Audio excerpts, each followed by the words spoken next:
నమస్కారం. కురుక్షేత్ర యుద్ధం. రక్తంతో తడిసిన నేల.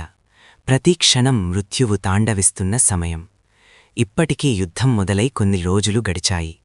కౌరవుల సైన్యంలో భీష్మపితామహుడు సేనాధిపతిగా ఉన్నారు. ఆయన ఇచ్ఛామృత్యువు. ఆయనని చంపే ఆయుధం ఈ ప్రపంచంలో లేదు. కాని కౌరవరాజు దుర్యోధనుడికి మాత్రం భీష్ముడు మనస్ఫూర్తిగా యుద్ధం చెయ్యట్లేదు అనే అనుమానం. ఎందుకంటే పాండవులు ఇంకా బ్రతికి ఉన్నారు కాబట్టి. ఈ అనుమానమే ఆ కాలరాత్రి ఒక పెద్ద ప్రళయాన్ని సృష్టించింది. ఆ రోజు రాత్రి సూర్యుడు అస్తమించాడు. కాని దుర్యోధనుడి మనసులో అగ్గిరావలమంట ఇంకా రగులుతూనే ఉంది. కోపంతో భీష్ముడి శిబిరంలోకి వెళ్లాడు. పితామహా, మీరు పాండవుల మీద ఉన్న ప్రేమతో మాకు ద్రోహం చేస్తున్నారు. మీరు తలచుకుంటే ఈ యుద్ధం ఎప్పుడో ముగిసేది. కాని మీరు వాళ్ళని చంపటం లేదు అని నిందించాడు. ఈ మాట వినగానే భీష్మపితామహుడి గుండె రగిలిపోయింది. తన నిజాయితీని ప్రశ్నించడంతో ఆయన ఆగ్రహం కట్టలు తెంచుకుంది.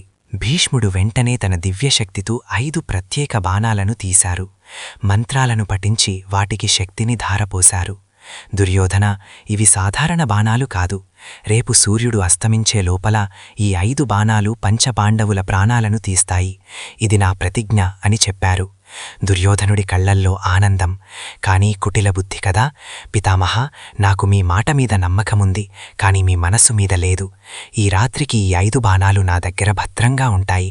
రేపు ఉదయాన్నే మీకు ఇస్తాను అని ఆ బాణాలను తన వెంట తీసుకెళ్లాడు. మిత్రా, మహాభారతంలో ఇలాంటి ఎన్నో రహస్య ఘట్టాలు ఉన్నాయి. కృష్ణ పరమాత్మ లీలలు, రాజకీయ వ్యూహాలు మీకు తెలుసుకోవాలని ఉంటే వెంటనే మన ఛానల్ని సబ్స్క్రైబ్ చేసుకోండి. బెల్ ఐకాన్ నొక్కితే ఇలాంటి వీడియోస్ మిస్ అవ్వకుండా చూడొచ్చు. పదండి, ఆ రాత్రి కృష్ణ ఏం చేశాడో చూద్దాం.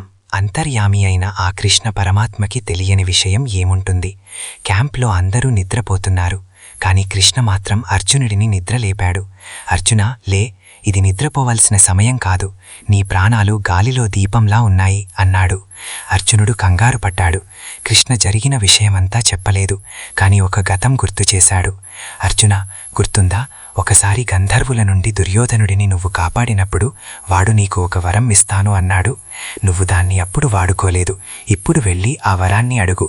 దుర్యోధనుడి దగ్గర ఉన్న ఆ 5 బాణాలను అడుగు అని ఆదేశించాడు. అర్జునుడు శత్రువు శిబిరంలోకి వెళ్లాడు. దుర్యోధనుడు ఆశ్చర్యపోయాడు. పాండవ మధ్యమా, యుద్ధం మధ్యలో ఇలా వచ్చావు? ఏం కావాలని వచ్చావు అని అడిగాడు. అర్జునుడు మర్యాదగా, రాజా, నువ్వు నాకు ఇవ్వాల్సిన వరం గుర్తుందా? నాకు ఆ 5 బాణాలు కావాలి అని అడిగాడు. దుర్యోధనుడు నీచన తీసేశాడు. క్షత్రియ ధర్మ ప్రకారం మాట ఇస్తే తప్పకూడదు.